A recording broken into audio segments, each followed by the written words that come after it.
well into framing. The carpenters have finished vaulting the ceiling inside, and as mentioned in the first episode, this has brought a ton of extra light into the space and made the main living area feel a lot bigger. We also decided to add patio doors off the front of the house here. This is south facing, so we get to enjoy some extra sunlight here and a nice little breakfast patio. Let's take a look inside.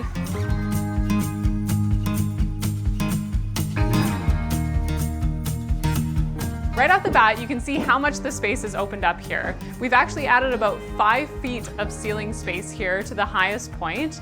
One of the things that you really want to do to start off the process of even thinking about vaulting your ceiling is to get an engineer involved and see what the implications may be on the structural side of things. We've got Adam here, our trusty project manager, and he's going to talk us through some of the structural changes that we had to do to get to the vaulted ceiling. Why, thanks, Madeleine. Hey guys. So yes, we've had some big things happen around the house, as you can obviously see. With taking out the old roof truss system that we had, one of the big things that we had to do first was we had to get the floor opened up. We had to introduce some new microlam beams to carry 2-point loads down in the center of the house, which you can actually see. Here's one on this side right here, and we got one over on this side. Those actually support our new microlam ridge beams that we have up at the top, and then all of our new 2x12 rafters are sistered onto the old truss cords that run down to the exterior foundation walls.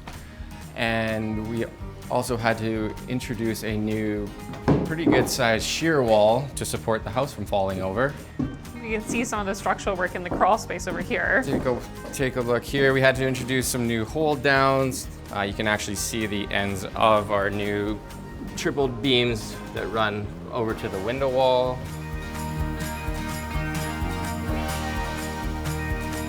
So that's a quick run through of the structural changes that we did to achieve the vaulted ceiling, but we did run into some unexpected problems along the way.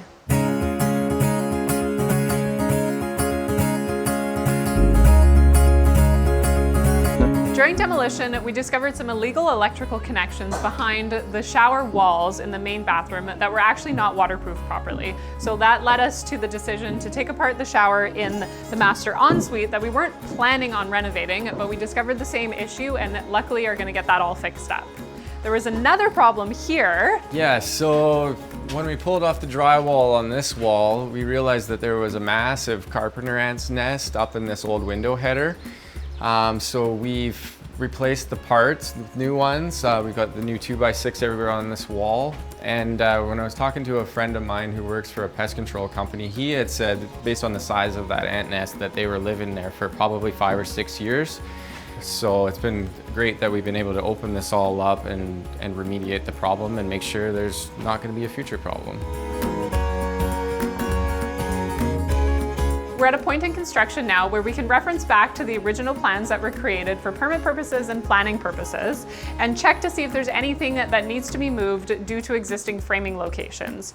During the next episode, we're going to talk about plumbing and electrical rough-in and how, as designers, we're an integral part to the planning of this process in construction to see if anything does need to be revised based on those original drawings.